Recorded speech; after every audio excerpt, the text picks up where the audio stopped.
კიდევ ერთხელ საღამოშვიდობისა ძვირფასო მაყურებლებო, მე იმედი მაქვს, რომ ამჯერად ხარვეზი აღარ გვექნება და მე მოვავგვარე და მოვაბითავი იმას, რომ დღევანდელი ეთერის ტექნიკური მხარე უზრუნველმეყო. ბატონ დემურ, მოგესალმებით. მოგესალმებით. და მე მინდა რომ მაყურებელს ვთხოვო კომენტარში დაგვიწერეთ, ვინც გვიყურებთ, აი ხა მე ვხედავ რომ 16 ადამიანი უკვე გვიყურებს, გველოდებოდა მაყურებელი, როდის გამოვასწორებდით ამ ხარვეს, დაგვიწერეთ თუ ისმის პირველი ხმა და თუ ხედავთ გამოსახულებას. იმედი მაქვს რომ ეს ტექნიკური მხარე მოგვარებული მაქვს, მე არა ვარ ტექნიკური განათლების მქონე ადამიანი, შესაბამისად რაღაც ხელისწესებით ვაკეთებ ხოლმე ესეთ რაღაცებს, მაგრამ იმედი მაქვს რომ გამოსწორდება მაყურებელს ვთხოვ დაგვიწერეთ კომენტარებში თუ ხედავთ გამოსახულებას კარგად და თუ გესმით ჩვენი ხმა სანამ დავიწყებთ საუბარს მეტა ბატონი დემური. კი, აი მაყურებელი გვეხმიანება უკვე ქალბატონი ქეთი პირველი რომელმაც გააკეთა კომენტარი, დიდი მადლობა ქალბატონო ქეთი, ძალიან მიხარია ეს ჩემი წარმატება, იმიტომ რომ საკმაოდ რთული საქმეა ამ ტექნიკური ნაწილის მოგვარება ეთერში გაყვანა გადაცემის. დავიწყოთ მაშინ დღევანდელი საუბარი, ბატონო დემურ, ძალიან ისევ და ისევ საინტერესო თემები გვაქვს და მე მინდა რომ მოვასწროთ, რა თქმა უნდა, თუმცა ბევრი დრო დაიკარგა ამ ტექნიკური პრობლემების მოგვარებაში. უპირველეს ყოვლისა, რაზეც მინდა რომ აი მიკროფონიც არ დამემაგრებია, უპირველეს ყოვლისა, რაზეც მინდა რომ რითიც მინდა რომ დავიწყოთ საუბარი, არის ტრამპისა და პუტინის საუბარი. სატელეფონო საუბარი ეს ერთი და ამავდროულად მიუნხენის კონფერენცია, რომელზეც ზელენსკიმაც რაღაცეები თქვა, რაც პრინციპში ესეთი იყო ყურადსაღები და ნიშანდობლივი და რაღაცებზე მიუთითებდა. დავიწყოთ ტრამპის და პუტინის საუბრით.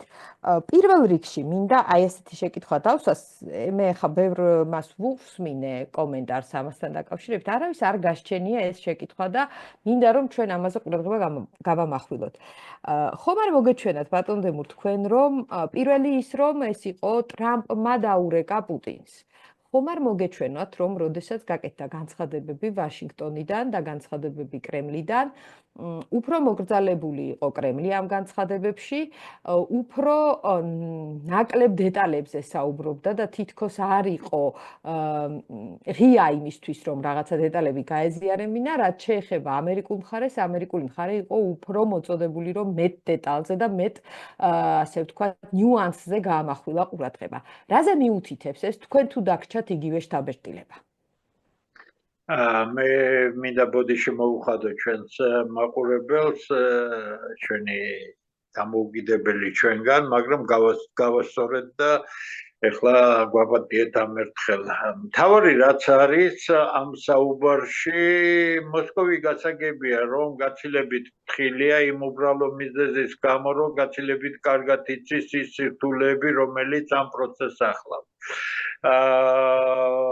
ხელახლა არჩეული პრეზიდენტი ამერიკისა კი ჯერჯერობით ისეთი გარემოცვების მდგომარეობაში იყო, სანამ ვთქვათ მთლიანად დააკომპლექტებდა თავის ახალ ადმინისტრაციას, რომ მას არაერთი არასწორი ინფორმაცია მიაწოდეს და ბევრი ისეთი განცხადება გააკეთა, რომელიც წმინდა პროფესიული პოლიტიკური თვალსაზრისით შეუსაბამო იყო პრეზიდენტის დონისათვის. მაგრამ თავარი ის არის, რომ ის ენთუზიაზმი და თითქოს და დაჯერებულობა, რომელიც ამერიკის პრეზიდენტს გააჩნდა, რომ მოაგვარებდა ამ პრობლემებს, ფაქტობრივად დღეს ზელენსკიმ ყველაფერი, ასე რომ იტყვიან, თავზე დაამხო ამერიკელებს და გასაგებია, რომ ეს ზელენსკი ამას მარტო ვერ გააკეთებდა. და დღეს უკვე ღიად არის საუბარი, რომ ამერიკელების დახმარება უკრაინისადმი ფაქტობრივად განულდება. იმიტომ რომ ასეთი დიდი შეურაცხყოფა ამერიკელებისთვის კარგი ხანია არავის მიუყენებია. ზელენსკიმ უარი თქვა ჯერ ერთი ვენსთან შეხვედრაზე, გინდა თუ არ გინდათ ეს ვიცე პრეზიდენტია. შემდეგ შეხვდა, არ მოაწერა ხელი იმაზე, რაზეც იყო განსაზღვრული ხელის მოწერა, შემდეგ ტრამპის მიერ დაანონსებული, რომ მოხდება მიუნხენში სამეულის შეხვედრა, ანუ უკრაინის საკითხებში მისი წარმომადგენლის სახელმწიფო მდივნის რუბიოსი და ვიცე-პრეზიდენტისა და თქვენ წარმოიდგინეთ ზელენსკიმ გადააგდო ამერიკელები არ მივიდა შეხვედრაზე უარი განაცხადა რომ რაიმე ჯგუფს ჩამოაყალიბდა ამერიკელებთან რომ მოლაპარაკებები ეწარმოებინა გახსოვთ ხომ იმ რუსეთ-ამერიკის მოლაპარაკებაზე ითქვა სასწრაფოდ შეიქმნებოდა ჯგუფები და ასე შემდეგ და პიროვნებებიც კი იყვნენ დასახელებულები ვინც ამ ჯგუფებში შევიდოდნენ. დიახ, ამერიკელებიდან ძალიან მაღალი დონე იყო იგივე ვენსი, იგივე სახელმწიფო მდივანი, იგივე ცენტრალური სადაზვერვო სამსახურის ახალი ხელმძღვანელი და მოხდა ეს რაზე მიუთითებს ეს ყველაფერი ცხადია ზელენსკი მიიღო დავალება იმ ჯგუფისგან რომლის ჯგუფსაც ის წარმოადგენს ხანაირად ზელენსკი იქ ვერ იქნებოდა და ვერ დღემდე გაძლევდა უფრო საუბარი იმაზე რომ ეს არის ბრიტანული ჯგუფი ეგრეთ წოდებული საუბარი ღია ტექსტით ლოჟებზე და არა მხოლოდ ბრიტანულ ლოჟებზე, არამედ ევროპულ ლოჟებზე, რომლებიც ჯერ ერთი ტრამპის ზარით პუტინთან იყვნენ შოკირებული. მერე კი მიუნხენის კონფერენციაზე ვენსის გამოსვლა იყო აბსოლუტურად რევოლუციური ევროპელებისთვის, დაახლოებით იგივე შოკი იყო, რაც 2007 წელს პუტინის გამოსვლა იყო მიუნხენის კონფერენციაზე, იმიტომ რომ საერთოდ ცვლიდა და ცვლის ევროპაში მდგომარეობას და როგორც ჩანს ჩაერთო ის, ვინც ყოველთვის ერთვებოდა, როდესაც ეს მის ინტერესებს ეხებოდა ბრიტანული დაზვერვა, ბრიტანული ის deep state-ი, რომელიც აკონტროლებს მსოფლიოს საუკეთესო სპეცსამსახურს, როგორც არის Mi-6, კიდევ Mi-16 და კიდე სხვა რაღაცეები მას მხოლოდ ისინი აკონტროლებენ და სხვა არავინ და როგორც ჩანს ეს არის ღია დაპირისპირება ევროპულ ლოჟებსა და ამერიკულ ორდენს შორის როგორც წესი მათ უწოდებენ ჯვაროსნების ორდენს შორის დაპირისპირებას ეს არ არის პიროვნული დაპირისპირება ეს არის ელიტების დაპირისპირება ფარული ძალიან გავლენიანი ელიტების დაპირისპირება ესე იგი ვერანაირი ომი ვერ შეწყდება როგორც ჩანს უკრაინამ მიიღო იმის გარანტია რომ ევროპელები დაეხმარებიან მას მე არ ვიცი რა შესაძლებლობა აქვს ევროპელებს სინამდვილეში ამერიკული დახმარების გარეშე წარმოუდგენელია თუ ახლა ცნობილი ბრიტანული გვარები გაიღებენ საკუთარ კაპიტალს, თორე არც ერთ ქვეყანას რაიმე სერიოზული დახმარების გაწევით საშუალება არ აქვს. ამიტომ სიტუაცია აფეთქდა, ომის საფრთხე ფაქტობრივად გაძლიერდა და გაძლიერდა დიდი ომის. რომელი ომის? აი, ეგ მინდოდა რომელი ომის? ევროპაში ომის საფრთხე, ანუ ევროკავშირისა და რუსეთის დაპირისპირება. ამერიკელებმა და ვენსმა პირდაპირ განაცხადეს, რომ ეს არ იქნება ნატოს მონაწილეობით. გასაგებია, რომ ამერიკის გარეშე ნატო ვერანაირ გადაწყვეტილებას ვერ მიიღებს. ნატო არ დაუპირისპირდება, მაგრამ როგორც ჩანს, ამ ღია დაპირისპირებაში ბრიტანელების და ამერიკელებთან კიდე გეუბნებით, მარტო ბრიტანელების არა, მაგრამ თავარი ისინი არიან სხვა უბრალოდ არ არის ისეთი ძალის მატარებელი, ევროპის ქვეყნები აშკარად დაუპირისპირდებიან რუსეთს ისე ჩანს, მაგრამ საინტერესოა ერთი მომენტი, გასაგებია სცენარი. მარტო მაპატიეთ შეგაწყვეტინეთ მარტო ევროპის ქვეყნები ნახეთ უმაღლესმა წარმომადგენელმა საგარეო საქმეებში ევროკავშირის კაია კალასმა განაცხადა, რომ როდესაც უსმენდიო ვენსო მეო შემექმნაო შთაბეჭდილება თითქოს ამერიკის შეერთებული შტატები იწყებენ ევროპასთან ომსო. ჩვენთან, ევროკავშირთან უпростоრად, ევროკავშირთან, ევროპასთან იწყებენ ომსო. ანუ მოდი დავალაგოთ ესე იგი ძალიან ბევრი რაღაცა აიხლართა. ერთი, ამერიკა არ დაეხმარება უკრაინას. ეს ერთი.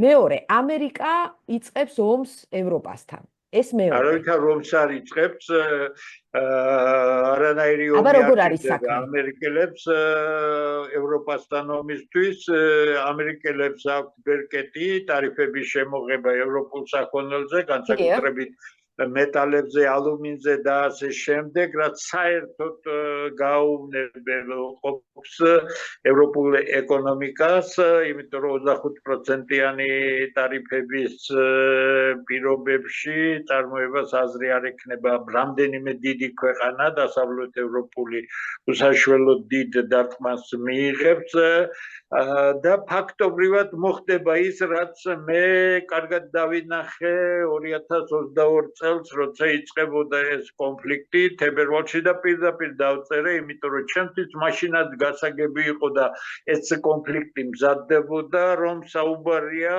ორი სტრუქტურის გაუნებელყოფაზე, რომელიც ამერიკულ თანამედროვე, რომ იტყვიან, გეოპოლიტიკურ ინტერესებს და ახალ რეალობას არ შეესაბამება, ეს არის ევროკავშირი და ნატო.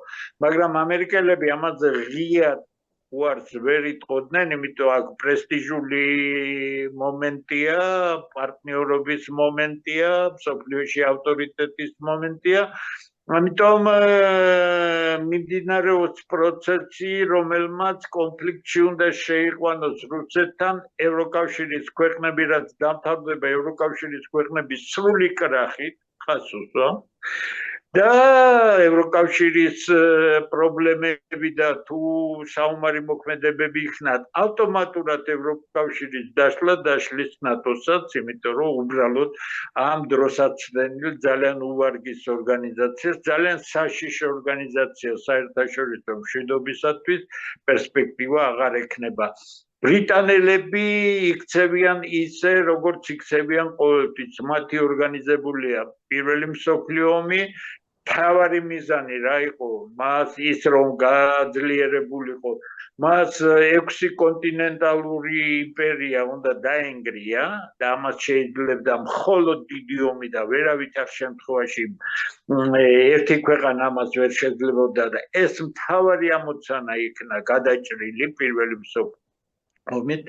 მეორე მსოფლიო ომმა თავის მთავარ მიზანს ვერ მიაღწია ანგლოსაქსონური ელიტებისა, რომ განადგურებულიყო საბჭოთა კავშირი და შემდეგ თავად იძულებული გახდნენ, ჩართულიყვნენ ამ ომში, იმიტომ რომ ეს უკვე მათ უქმნიდა საფრთხეს და თუ ამერიკელებს უშუალო საფრთხეს არ უქმნიდა, გეოპოლიტიკურ ასპექტში უზარმაზარ საფრთხეს უქმნიდა, იმიტომ რომ თუ ამერიკა არ ჩაერთვებოდა და არ აღმოუჩენდა იმ დახმარებას, თუმცა ამ დახმარების გარეშეც მსხვერპლი შეიძლება მეტი ყოფილიყო, მაგრამ გერმანიას რუსეთთან გამარჯვების შანსი არაფრით არ ჰქონდა, რომ ჰქონოდა იგი 41 წელსვე დაასრულებდა ამას, მაგრამ მერე უკვე შანსი არ ჰქონდა, იმიტომ რომ მთელი ევროპა გაწეთილდებოდა. ერთადერთი მიზანი, რომლითაც ბრიტანელებს გასაგებია საფრთხე ჰქონდათ, რომ ჰიტლერი გადაჯდებოდა ბრიტანულ კუნძულებზე, რუსების ხელშია ეგრეთ წოდებული ნადავლი არქივებისა, სადაც არის 2500 ტომი გერმანელების გეგმები ბრიტანეთში შეჭრაზე. ყველაფერი დეტალურად არის, უბრალოდ სასწაულად არის გადარჩენილი წმინდა გერმანული ცრურწმენების გამო, ფაშისტების ლიდერები იცით თქვენ გარკვეული ცრუმორწმუნეები იყვნენ და გარკვეულ რაღაც სიმბოლოებს მისდევდნენ, მხოლოდ შემთხვევით არის გადარჩენილი, რომ არ მოხდა ბრიტანეთში გადასხმა და ახლა რა მიზნები აქვს ბრიტანეთს, ბატონო დემო? ახლა რა მიზნები აქვს? ახლა რა მიზნები აქვს ბრიტანეთს? უმარტივესი მიზნები აქვს, მე ამაზე ადრეც მისაუბრია. მეორე მსოფლიო ომის შემდეგ მსოფლიოში გაჩნდა ორი სუპერსახელმწიფო, შეერთებული შტატები და საბჭოთა კავშირი. ბრიტანეთი რა თქმა უნდა გამარჯვებელთა შორის იყო და ბრიტანეთის წვლილი ცოტა არ არის მეორე მსოფლიო ომში, ძალიან გონივრული, ძალიან საკმაოდ დიდი, მაგრამ ბრიტანეთი გამოვიდა ძალიან დასუსტებული ამ ომიდან. შემთხვევით არ იყო, რომ ჩერჩილი ითხოვდა სასწრაფოდ ომის დაწყებას საბჭოთა კავშირთან, იმიტომ რომ მან კარგად იცოდა მოვლენათა განვითარება რა იქნებოდა. ამერიკელები რა თქმა უნდა არ წარყვნენ ამაზე, ამას ბევრი რამ მოხდა, სხვათა შორის, ეხლა ამაზე არ გვინდა საუბარი, მაგრამ შეერთებული შტატების მიზნებიდან გამომდინარე, შეერთებულმა შტატებმა მარტო ვერ შეძლებდა ამას ბრიტანული იმპერიის დაშლას და მან საბჭოთა კავშირი ძალიან გონივრულად გამოიყენა და დაშალეს ბრიტანეთის იმპერია. ეხლა ბრიტანეთი ეძებს თავის ადგილს, წარმოიდგინეთ ეს თუ მოხდება მთავარი ბრიტანული საფრთხე. ბრიტანელებისთვის არის ორი, დავარქვათ ამას ეგზისტენციალური საფრთხე და უფრო პოლიტიკური საფრთხე. ეს არის პირველ რიგში, როგორც ყველაზე დიდი მტერი, ვინ არის ბრიტანეთისა, როგორც მათ მიაჩნიათ, ეს არის რუსეთი და გერმანია. რუსეთი და გერმანია. თუ ბრიტანელები დაუშვებენ იმას, რომ ევრაზიული ერთობა მოხდა, ანუ წმინდა პრაგმატული თვალსაზრისით პარიზი, ბერლინი, მოსკოვი, პეკინი, დელი შეთანხმდა ურთიერთობაზე და დაალაგდა ევრაზია, რომელიც ევროპისთვის სასიცოცხლოდ მნიშვნელოვანია და მნიშვნელოვანია სასიცოცხლოდ რუსეთისთვის, ჩინეთისთვის, ნაკლებად დელისთვის, იმიტომ დელი ისია, რომ ყველას ან შეძლებს ურთიერთობას, მაშინ აქ ბრიტანელების ადგილი არ არის. თუ ამერიკელები თანახმარიან დროში გავიდნენ ახლო აღმოსავლეთიდან და ევროპიდან მთლიანად, თუ რაღაც არ მოხდა, ისინი გავლენ, იმიტომ არის იქ დიდი გადაჯგუფება, ნახეთ ტრამპის განცხადებები კანადასთან, გრენლანდიასთან, სუეცის არხთან დაკავშირებით. ისინი მოახერხებენ ორ დანარჩენ დიდ სახელმწიფოსთან, მთავარ მოთამაშესთან, როგორც არის რუსეთი და ჩინეთი, შეთანხმების მიღწევას და ბრიტანელების ადგილი აღარ რჩება. ბრიტანელებს ფეხი თუ ამოეკვეთათ ევროპიდან, მათი საარსებო არეალი არის იმდენად შეზღუდული, ბრიტანეთში შემთხვევით არ წერენ. ფაქტიურად ბრიტანეთი იქნება გაქრობის წინაშე. ის ინდოეთში ვერ მიბრუნდება, ის ვერ მიბრუნდება სამხრეთ-აღმოსავლეთ. ეგ მინდოდა მეთქვა ზუსტად. ნახეთ, ამბობენ, რომ ისტორია არასოდეს არ მეორდებაო, თუმცა პარალელების გავლება ყოველთვის არის შესაძლებელი. ამში არ მეორდება იმიტომ, რომ მოცემულობები იცვლება. ამ შემთხვევაში, თუ ჩვენ შევადარებთ პირველს და გნებავთ მეორე მსოფლიო ომს, მოცემულობა არის სერიოზულად შეცვლილი. მაშინ არ იყო ჩინეთის ფაქტორი, მაშინ არ იყო ინდოეთის ფაქტორი, მაშინ არ იყო არაბული სამყარო ასეთი, როგორიც არის ახლა, თავისი ინტერესებით, თავისი ურთიერთობები და ასე შემდეგ. ამ შემთხვევაში თქვენ როგორ ფიქრობთ, შეძლებს ბრიტანეთი მიაღწიოს იგივე მიზნებს, თქვათ, და დაიწყოს სერიოზული დიდი ომი, რაზეც თქვენ საუბრობთ, როგორც მაშინ მოახერხა პირველი და მეორე მსოფლიო ომი? აქ საუბარი არ არის, რომ ბრიტანეთი იომებს. ბრიტანეთის არმია არის ფაქტობრივად უსაშველოდ ცუდ მდგომარეობაში. მე ძალიან ინტენსიურად ვადევნებ ბრიტანულ გაზეთებს თვალს, ისინი ღიად წერენ, არანაირი ბრძოლისუნარიანი არმია არ გააჩნია ბრიტანეთს, ეს არის რომ იტყვიან ლანდი იმისა, რაც იყო, მაგრამ ბრიტანეთს ყავს უსაშველოდ ძლიერი სპეცსამსახური, რომელიც წყინვალედ ფლობს სიტუაციას, მათ წყინვალედ იციან არაბული სამყარო, წყინვალედ იციან ახლო აღმოსავლეთი, ზუსტად იციან ყველაფერი, ჩინეთი, რუსეთი და ასე შემდეგ, თუმცა რუსებისა ბოლომდე მაინც ვერ გაიგეს და შეცდომას უშვებენ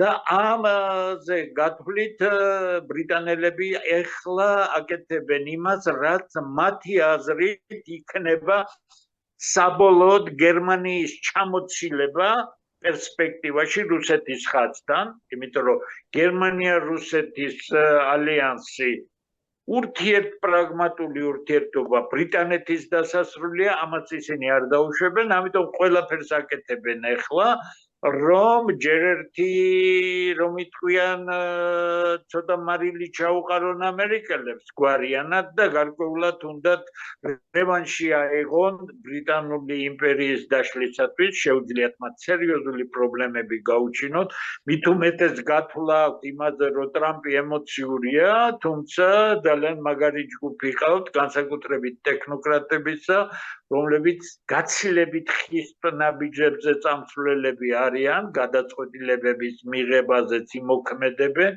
ვიდრე ეს ბრიტანელებს წარმოუდგენიათ მაგრამ ბრიტანეთის მეორე მთავარი მიზანი არის ევროპის სახელმწიფოების დაჯახება რუსეთთან ევროკავშირის დაშლა იმიტომ რომ ევროკავშირი არაფერს არ ჭირდება ეს მისი უდიდესი პრობლემა არის ამერიკელებისთვის ევროკავშირის დაშლაც აქვს პრინციპული მნიშვნელობა, იმიტომ რომ იგი ეწინააღმდეგებოდა ევროკავშირის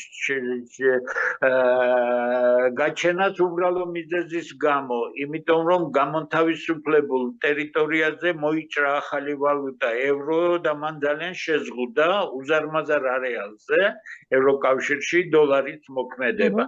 უნებრივია ევროკავშირის გაქრობა გააქრობს ევროს და მაინც ჩაიტვირთება დოლარი ძირითადად ხო სწორია ამიტომ რუსეთთან ანუ ორივეს აწყობს ბრიტანეთსაც აწყობს ევროკავშირის დაშლა და ამერიკასაც სხვანაირად ნახეთ სხვადასხვანაირად როგორ აწყობთ რუსებთან არა რუსები ნებისმიერ შემთხვევაში აქ არიან მოლოდინის რეჟიმში, იმიტომ რომ რა სცენარიც დაიდება, იმ სცენარს უპასუხებენ, რუსებს არ აქვთ არჩევანი, მათ აქვთ მოქმედების არეალი თუ ბოლო გამწვევებისთვისაც კი მზად არიან, იმიტომ რომ სხვა გზა მათ არ დარჩებათ.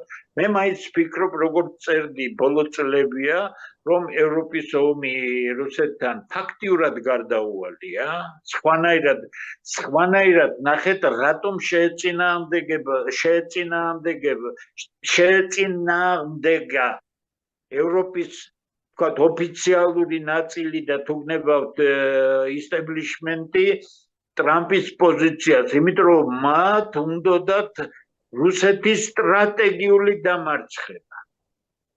ანუ გავლენის ქვეშ მიცი მოქცევა ტრამპის შეთანხმება პუტინთან ევროპას ტოვებს გვერდზე და სტრატეგიული მარცხის ნაცვლად რუსეთისა სტრატეგიულად დამარცხებული და მიწასთან გასწორებული გამოდის ევროპა, იმიტომ რომ ის მაინც არ არის მსოფლიო მოთამაშე ოფიციალურ ნაწილში და იგი კარგად ხედავს იმას, რომ ევროკავშირის მომავალიც ფაქტიურად უპერსპექტივოა და ნატო მომავალი თავისთავად მიბმულია ევროკავშირზე. ამიტომ ნახეთ ბრიტანელების და ამერიკელების მიდგომა რატომ არის სხვადასხვა. რუსებთან ამერიკელებს აქვთ იმედი და აშკარად შეთანხმდებიან დასავლეთ ევროპის სტატუს კვოზე. ანუ ეს დარჩება გავლენის ქვეშ ამერიკელებისა. აღმოსავლეთ ევროპაში ამერიკელები აპირებენ გარკვეული პოზიციების შენარჩუნებას და ესეც რუსეთთან შეთანხმების საკითხია, რაც აბსოლუტურად მიუღებელია ბრიტანელებისთვის. ბრიტანელებისთვის მთავარია და სხვათა შორის ჯონსონიც რო სანამ იყო პრემიერ-მინისტრი, ისიც კი ინტენსიურად ცდილობდა პუტინთან დასაუბრებას და მე დავწერე თავის დროზე, რომ პუტინი არც კი იღებდა ტელეფონს, რაზე უნდა საუბარი. ჯონსონის მთავარი მიზანი ამ საუბრებისა, რომელიც შემდეგ გახდა ცნობილი, იყო ის, რომ დასავლეთ ევროპა ბრიტანეთის გავლენის ქვეშ გადასულიყო და დათანხმდებულიყო ამაზე რუსეთი, ხოლო აღმოსავლეთ ევროპა რუსული გავლენის ქვეშ ყოფილიყო. ამ გარიგებაზე ბრიტანელები თანახმა იყვნენ. დასავლეთ ევროპა დღესაც არის სასიცოცხლო არეალი ბრიტანეთისთვის. თუ მათ კონტროლი ვერ დაამყარეს დასავლეთ ევროპაზე და ვერ ჩაჭრეს მომავალში გერმანია-რუსეთის ალიანსი, კიდე გეუბნებით, სასიცოცხლო არეალი კუნძულისა, რომელსაც არაფერი არ გააჩნია. არანაირი რესურსი არ გააჩნია. სხვის ინტერესებში ვეღარ შევა, არა აქვს ამის ძალა. ვერ მოიკიდებს ფეხს, სადაც კი ადრე იყო ბუნებრივია იგი რევს სიტუაციას, რომ ამ არეულ სიტუაციაში ისევ დიდი ომის მეშვეობით რაღაც სარგებელი დარჩეს მას თავისი სასიცოცხლო ინტერესების ფარგლებში.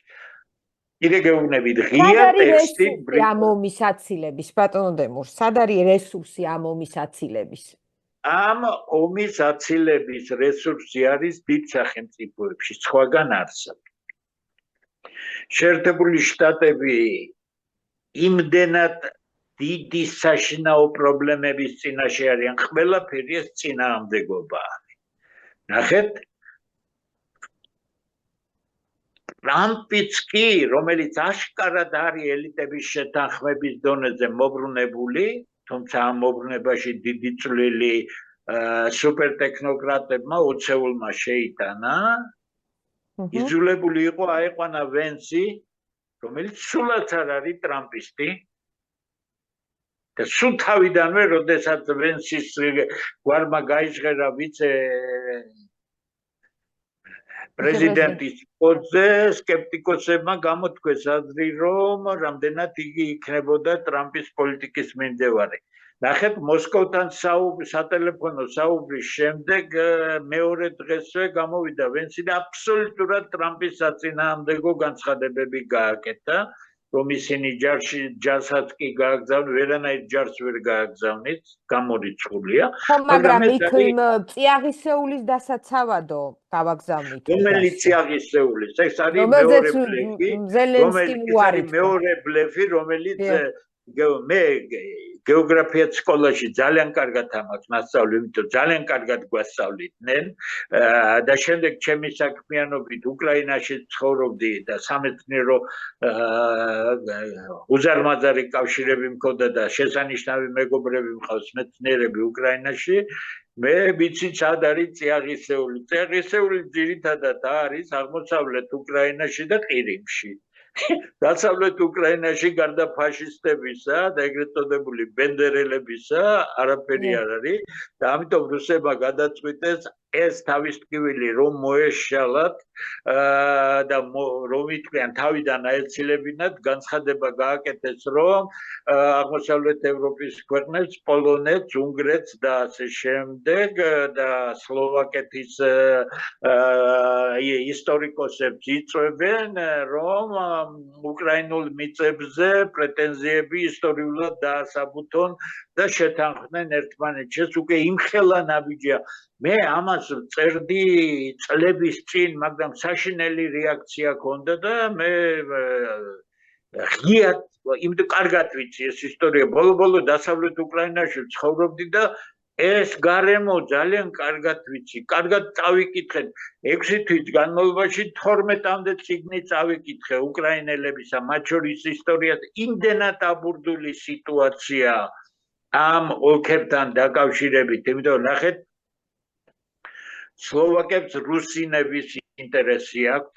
რუსინები ეს, მოდი ასე ვთქვათ, ეთნოსია. რუსული იმისა, მაგრამ სლოვაკებიც სლავები არიან. იმიერკარპატეთი, რასაც ქვია, უნგრელები არიან და უნგრეთის უდიდესი ინტერესია. ლვოვი და ორი ოლქი, ანუ ვასტოჩნი ეკრესი, რასაც ქვია, ანუ აღმოსავლეთის საზღვრები, პოლონეთის ოცნება. რეჩპოსპოლიტაის აღდგენა. დიახ. და ამ სიტუაციაში სხვანაირად თუ ეს დაძაბულობა განვითარდა, რუსები ვერ მიაღწევენ იმას, რომ მარტო დაეფლონ უკრაინას. აი ჩვენთან ისმის ის, რომ აი 3 ოლქი ვერ აიღო, თუ 2 ოლქი ვერ აიღო, ვერ დაიპყრო და აი ეს კიდე გეუბნებით, რუსები მესამე დღეს იყვნენ კიევის გარეუბანში, რომ დაიწყეს. ამერიკელებმა თხოვეს და გაიყვანეს ყველაფერი, დააწყებინეს მოლაპარაკება და გადააგდეს შემდეგ, ხო? კიდე გეუბნებით, უკრაინა რომ აეღო რუსეთს, რუსეთის ყველაზე დიდი მოკავშირეებიც კი არავითარ შემთხვევაში არ აღიარებდნენ ამას. დღესაც თუ პოლიტიკური სიტუაცია არ შეიქმნა და ნელ-ნელა მწიფდება ეს სიტუაცია, უკრაინელები შეიქმნენ რუსეთში, ყირიმი, ბოდიში, კურსკის ოლქში, ხო? ფაქტურად ომი გადასულია რუსეთის ტერიტორიაზე. მოლაპარაკებებს შლიან ევროპელები.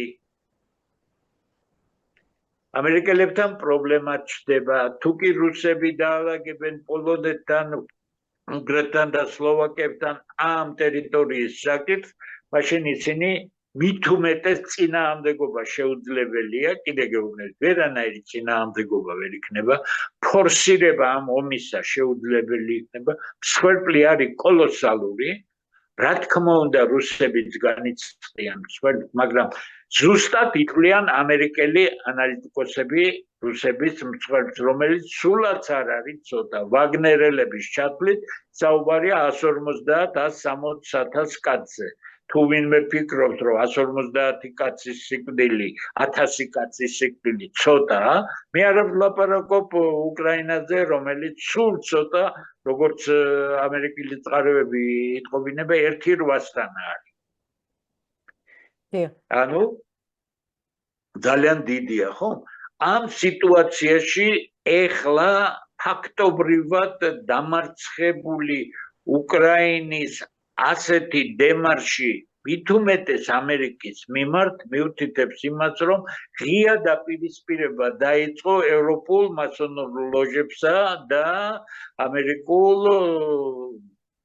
ორდენს შორის, რომელიც პრინციპში ერთგვაროვანი არ არის, ბენსის სხვა ჯგუფის წარმომადგენელია, ტრამპი რა თქმა უნდა სხვა ჯგუფის წარმომადგენელია და ასე შემდეგ. მე არ ვამბობ იმას, აგერ ფინანსთა მინისტრი იძულებული იყო სოროსის ჯგუფიდან აეყვანა, იმიტომ რომ ფინანსები მაინც ისფერო. ამიტომ რა არის, იცით, პოლიტიკა ეს არ არის სწორხაზოვანი და ზედაპირული მოვლენები და ეხლა დაპირისპირება ნიშნავს იმას, რომ ევროპა ბოლომდე გამოიყენებს უკრაინას, რა თქმა უნდა, უკრაინის ომის გაგრძელება შეუძლებელი იქნება, თუ მას ევროპული ქვეყნები არ დაეხმარა.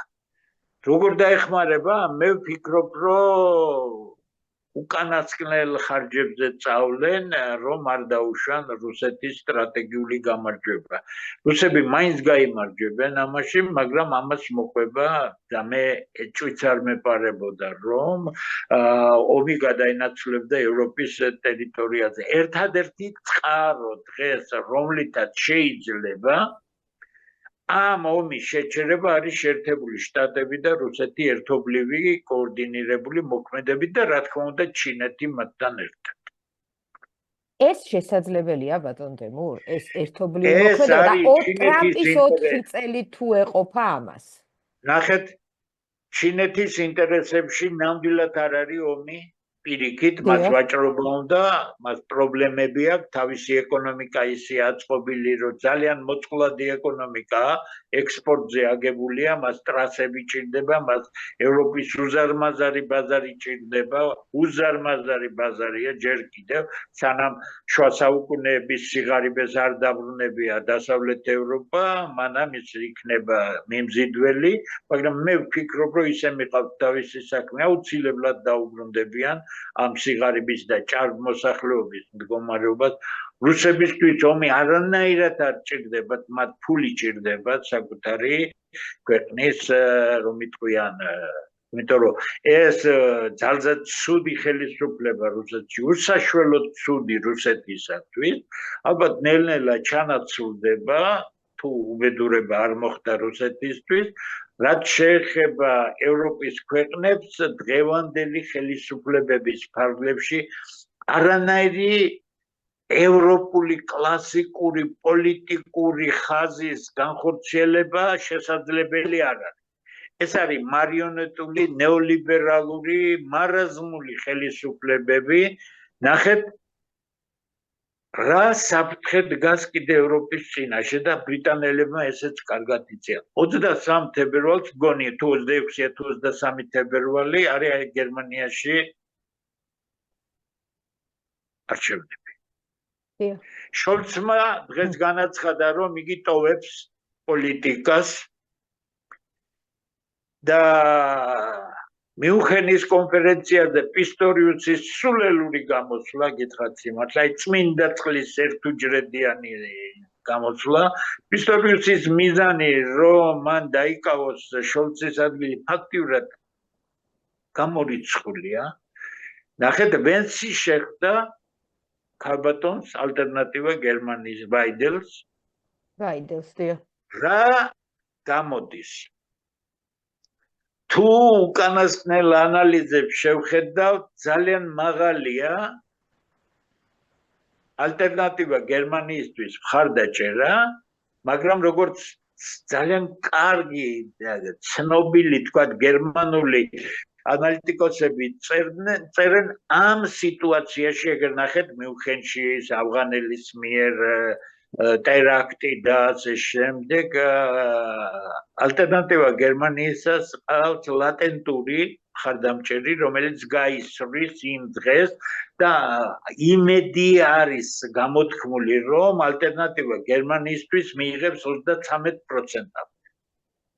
ეს კოლოსალური, ეს თბილისი არ არის, რომ ვიღაც ბელადმა არის, ეხა მე მოვდივარ და მე ვარ და აქ და ჩემი ნაბადი და აბა თქვენ იცით ახლა, თორე უჩემოდ დაიღუპებითო გერმანია სხვანაირი ქვეყანაა, იქ ინტერესებია, სხვადასხვა ელიტებია, 33% რომ აიღოს და 23 და 25 რო აიღებს, ეს მე მგონი წყალგაუნტარია, მაგრამ ამ ფარული ამომრჩევლის ხარჯზე იგი ალბათ 33%-მდე აღეს, ეს არის კოლოსალური რაღაც. მაშინ რჩება ერთადერთი გზა, რომ მას მიეცემა საშუალება მთავრობის ფორმირებისა. და რამდენადაც უკვე ცნობილია დასუსტებული ქრისტიან-დემოკრატები, რომლებიც ფანტასტიკური პოლიტიკური ძალა იყო, ათეული წლებია და შემდეგ ამ ნეოლიბერალიზმმა ისინიც აქცია მარგინალურ ძალად, მაგრამ დღეს უკვე გაცხადებულია ისიც, რომ შესაძლებელი იქნება გაერთიანდნენ ალტერნატივა გერმანიასთან. კრახი განიცადა CDU გაერთიანდეს პარლამენტში? ხო, ქრისტიან-დემოკრატიული კავშირი ალტერნატივა გერმანიასთან. საშინლად ცუდ მდგომარეობაშია მწვანეები, ეს არის აბსოლუტურად ჩაფლავებული პარტია. ძალიან ცუდ მდგომარეობაშია სოციალ-დემოკრატები, შოლცის პარტია, მაგრამ ნახეთ თუ დააკვირდებით შოლცი მიეკუთვნება იმ ჯგუფს, რომელსაც ეკუთვნოდა ცნობილი შროდერი და ამნაირი სოციალისტები. მათ კი რუსეთთან როგორი ურთიერთობა კარგად იცით. თქვენ ყოველთვის იყო განსაკუთრებული დამოკიდებულება რუსეთიდანაც და მათგანაც, იმიტომ რომ გერმანიისთვის არაფერი იმაზე ბუნებრივი და სასარგებლო არ არის, ვიდრე აწყობილი ურთიერთობა რუსეთთან. აი ეხლა მიდის ბრძოლა ევროპისათვის, შეიძლება თუ არა ევროპა საბოლოოდ ჩახსნილი იქნას, ყოველ შემთხვევაში დასავლეთ ევროპა რუსეთისგან და ეს რა კი ომის გარეშე არ მოხდება, ვფიქრობ, რომ ბრიტანელები ამისკენ უბიძგებენ ევროპელებს. ანუ გამოდის ბატონ დემუ, რომ ეხლა არის ძალიან მნიშვნელოვანი არჩევნები გერმანიაში, რაზეც იქნება ძალიან შედეგებზეც იქნება ბევრი რაღაცა დამოკიდებული, მათ შორის ის პოლიტიკა, რასაც გაატარებს ბრიტანეთი, ის პოლიტიკა, რასაც გაატარებს ამერიკის შეერთებული შტატები და რა პასუხი იქნება რუსეთიდან. არის კიდევ ერთი მომენტი, საფრანგეთი. დააკვირდით, მე რაც შეიძლება ვადევნებ თვალს საფრანგეთის და პატრიოტთა ლიდერი როგორ განცხადებებს აკეთებს, საფრანგეთმა უნდა მოაწოდოს Brexit-ი, ანუ გავიდეს ევროკავშირიდან და ეს ორგანიზაცია უნდა დავანგრიოთ და გავიდეთ ნატოდან. ბუნებრივია ეს საკითხები მწიფდება. ნახეთ, დაიბეჭდა მასალა, რომელიც თვითონ ამერიკელებმა დაბეჭდეს. რუმინეთში ის რაც მოხდა. მოხდა დემოკრატიის თვალსაზრისით გაუგონარი რამ. როდესაც სასამართლომ გააუქმა არჩევნების პირველ ეტაპზე და რუსებიმაო რაღაცა დააფინანსესო და ესე იგი ჩაერივნენო და ადგა და სასამართლომ გააუქმა ეს იყო. აღმოჩნდა, რომ არჩევნებში ჩაერია შეერთებული შტატები და არანაირი რუსული კვალი რუმინეთში არ არის და დაინიშნა არჩევნები 25 მაისისთვის თუ არ ვცდები, კვლავ ჯორჯესკუ იქნება ალბათ, გადადგა ის პრეზიდენტი, რომელიც იყო, იმიტომ რომ გონება იყო არ წავიდა იმაზე, რომ გახეთქილ ქვეყანაში ხალხი ერთმანეთს დაჯახებოდა, ეს ქართველი პოლიტიკოსები არიან, უსახოები და უპასუხისმგებლობები, როცა მზად არიან ერთმანეთს დააჯახონ საკუთარი რომ იტყვიან თბილად ყოფნისათვის ხელისუფლებაში საზოგადოება გახლეჩილი და დაყონ ერთმანეთთან, მაგრამ ესეც დამატებითი ფაქტორია, რუმინეთი არ არის უნიშნელო ქვეყანა, ეს შავ ზღვაზე მდებარე ქვეყანა, ნატოს ჯარებით არის გავსებული და ერთ-ერთი მთავარი დამხმარე იყო მაგრამ ჯორჯესკუ, რომელსაც გაუქმეს არჩევნები, სულ სხვა პოზიციის ადამიანია, ის პირველ რიგში რუსეთთან დალაგებას იმიტომ ცდილობს, რომ ეს მისი ქვეყნის უსაფრთხოება და მისი ქვეყნისთვის სასარგებლოა, თორე რუსეთის მიმართ სხვადასხვა ქვეყნები რომ ასე იქცევიან, იმიტომ რომ ეს აჩვენა კონფლიქტმა, რომ სამხედრო თვალსაზრისით დღეს მსოფლიოში უძლიერესი ქვეყანა არის. მოგწონს ქართველს ეს, არ მოგწონს ქართველებს, ვიღაცამ დამიდო მაცივრებს რო ეკაჩებიან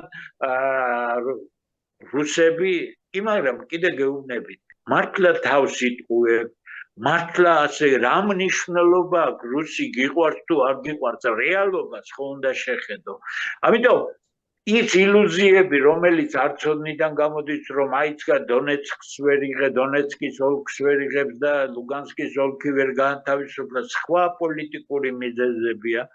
მიდის პროცესი, მიდის მომზადება იმისთვის, რომ შესაძლებელი იყოს მაქსიმუმის მიღება ამ ომიდან 150,000 კაცი, უზარმაზარი, მსოფლიოს ერთ-ერთი უმსხვილესი სამხედრო ძალა, რომ დაკარგავს ეს და თან დააკვირდით თქვენ, მე ყოველთვის ხაზს უსვამ ამას, იმიტომ რომ ძალიან კარგად ვიცი რუსების ბუნება, ბოლო-ბოლო მათ გვერდით გავიზარდე და ამდენად სულ ბავშვობიდან ვიცი რა.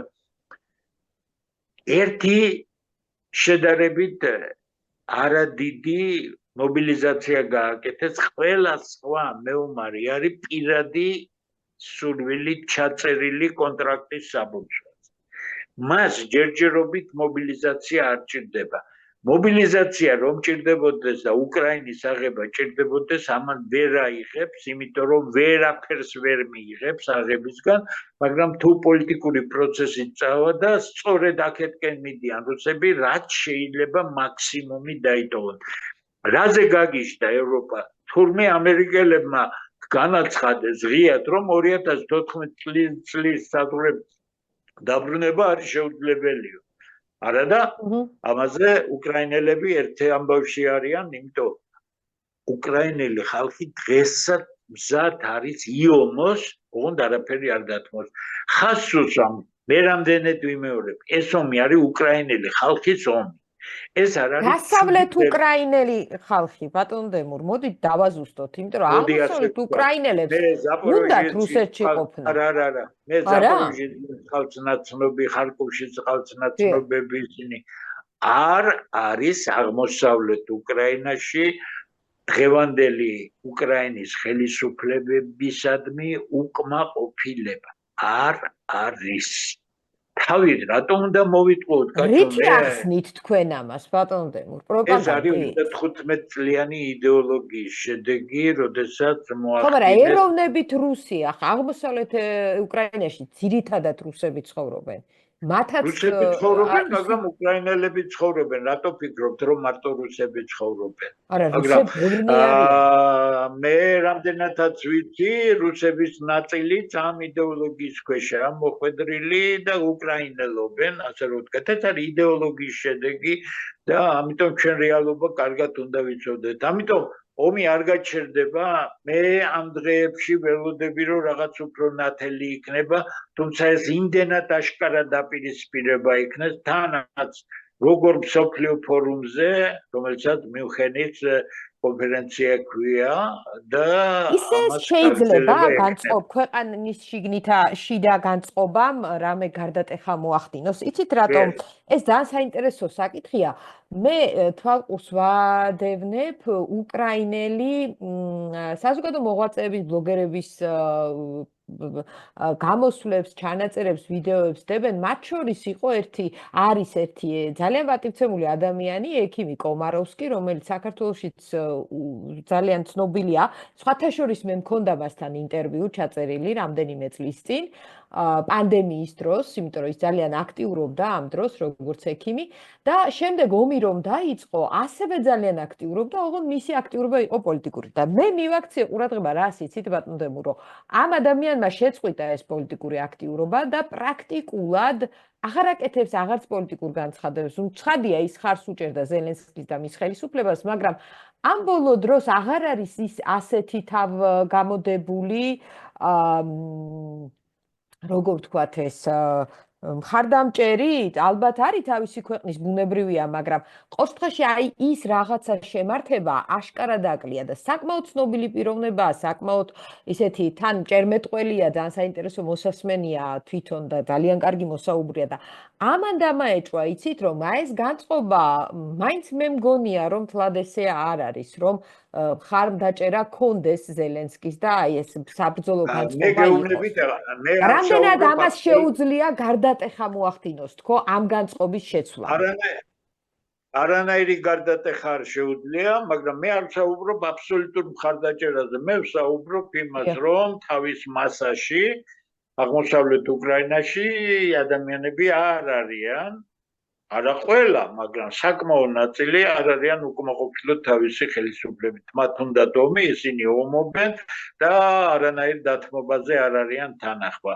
ვერაფერს ვერ გადატეხავს ეს, იმიტომ რომ უკრაინაზე არაფერი არ არის დამოკიდებული, მაგრამ დღევანდელი მოვლენები მიუნხენში მიუთითებს იმას, რომ უკრაინა დარჩება რუსეთ-დასავლეთის დაპირისპირების არენა და აქ განვითარებული მოვლენები თუ სხვა რამ არ მოხდა გადავა აუცილებლად ევროპაში.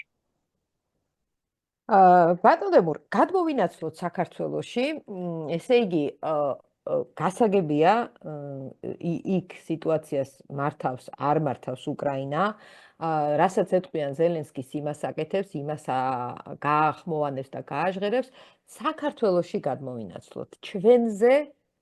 ჩვენთვის თუ რამე შეიცვლება, მაგალითად იგივე გერმანიაში თუ გაიმარჯვებს ალტერნატივა გერმანიისთვის და ქალბატონი ვაიდელი.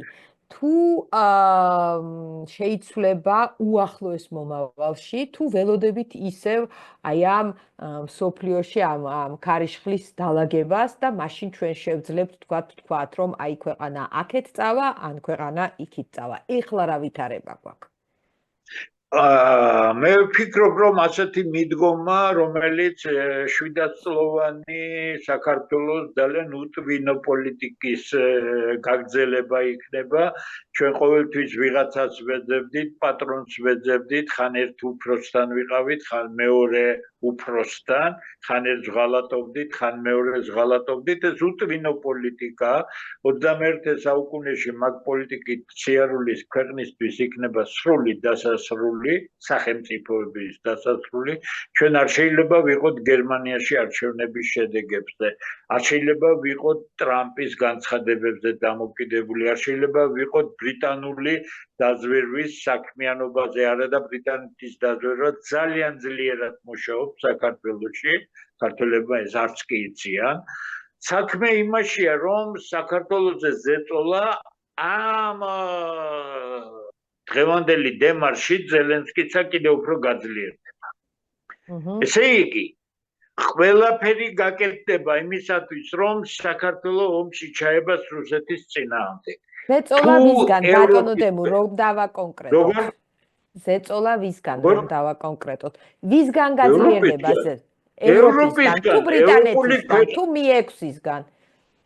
Mi6 და შუაში, ევროპული ქვეყნებიდან Mi6 ისედაც მუშაობს საქართველოში, მაგრამ ის არ არის საჯარო სუბიექტი. საჯარო სუბიექტი არის ევროპული ქვეყნები, ისინი ისედაც ზედმეტს აქტიურობენ საქართველოს მიმართ. ჩვენ ოცნების გადამკიდე გვყავს პრეზიდენტ ყოფილი, რომელიც სულელურად იმეორებს, რომ პრეზიდენტია ისევ გამიგეთ რა და დარბის ამ ესე იგი, რა მისი საქმეა მიუნხენის კონფერენცია და რა მისი საქმეა საერთოდ. მაგრამ ქართველებმა დაკარგეს საკუთარი თავის პატივისცემა დიდი ხანია, თავის უზარმაზარ დადებით თვისებას, რასაც ღირსება ქვია. საკმაო ნაწილმა უღალატა და 32 წელია ეს უბედურება ჭირს მხოლოდ იმის გამო. რაღაც პროტესტებია, რომელიც ისევ ევროპაში მიდიან. ეხლა ომი რომ დაიწყოს და რაც გააკეთებს ეს ხალხი, გადაიცმევს ფორვას და წავლენ ევროპის მისახმარებლად? არა. მე ღიად ვამბობ, მთელი ეს ოპოზიცია არის ოცნების მიერ ნალოლიავები, ოცნების მიერ შემონახული, ერთადერთი, აი მათემატიკურ ტერმინს ვიყენებ, გამოვიყენებ, ოცნების ხელისუფლებაში ყოფნის აუცილებელ და საკმარის პირობას წარმოადგენს ასეთი ოპოზიციის არსებობა. თუ ასეთი ოპოზიცია ყავს და ყავს ოცნებას, თვითონ უვარგის პოლიტიკურ ორგანიზაციას, იგი ინახავს მას, არ ჭირდება ეკონომიკური პოლიტიკა, არ ჭირდება სოციალური პოლიტიკა, არ ჭირდება დემოგრაფიული პოლიტიკა, არ ჭირდება მიგრანტებით რომ გადაავსო ყველაფერი და თუ ჩემი ტელეფონი ახლა გაითიშა, არ ეყო აი სხვათა შორის გვიწერენ კომენტარშიც ბატონ დემურო გაითიშა და ჭედავსო და თუ აღდგა ეთერი გვითხრით აბა რა ვიცი დაგვიწერეთ კომენტარში გაიჭედაო გვიწერენ და როგორ მოვიქცეთ დაველოდოთ რომ გამოსწორდება არა მე დამიჯდება უკვე როგორ ჩანს მაშინ დავემშვიდობოთ მაყურებელს ხო, აი სამწუხაროდ ბატონ დემურ ტელეფონით იყო კავშირზე და სამწუხაროდ სავარაუდოდ გაითიშა მისი ტელეფონი დაჯდა აკუმულატორი და დღევანდელი ეთერიც ესე მოულოდნელად შეწყდება და დასრულდება. მე ძალიან დიდი მადლობა მინდა ვუთხრა მაყურებელს მოთმინებისთვის და ასე ვთქვათ ინტერესისთვის მიუხედავად იმისა, რომ ძალიან ბევრი ტექნიკური ხარვეზი გქონდა დღეს და მაინც გვიყურებდა, საკმაოდ დიდი იყო მაყურებელთა რიცხვი. ერთდროული მაყურებელი იყო 788 ადამიანამდე გვიყურებდა, მაინც მიუხედავად ყველა ტექნიკური ხარვეზისა. ძალიან დიდი მადლობა ამისთვის, ძალიან დიდი მადლობა მხარდაჭერისთვის, ასევე გთხოვთ და შეგახსენებთ, რომ გააზიარეთ ეთერი და გამოიწერეთ არხი იმისთვის, რომ არ გამოგჩეთ ხოლმე სიახლეები, მე ვცდილობ, რომ ჩემი შესაძლებლობების ფარგლებში რაღაცა ახალ-ახალი რაღაცები, ვიდეოები დავდო ხოლმე და მაყურებელს შევთავაზო სხვადასხვა, ვთქვათ, თარგმანი ინტერვიუების და ასე შემდეგ და კიდევ ბევრ რაღაცა ინტერვიუს გეგმავ. ღმერთი მოწყალეა და ყველაფერი კარგად იქნება. რახან დღევანდელი ეთერის ტექნიკურ მხარეს თავი მოვაბი, მე მიხარია და ისეთი მართლა გახარებული ვარ ამის გამო. რომ რაღაცა ისეთი მართლა ახალი გავაკეთე. მოკლედ, ძალიან დიდი მადლობა ყურადღებისთვის. დღევანდელი ეთერი ამით დასრულებულია. გემშვიდობებით, ალბათ მომავალ შაბათამდე, თუმცა ვეცდები, რომ მომავალ კვირაში კიდევ რაიმე სიახლე და ახალი თარგმანი ან ინტერვიუ შემოგთავაზოთ. დიდი მადლობა ყურადღებისთვის.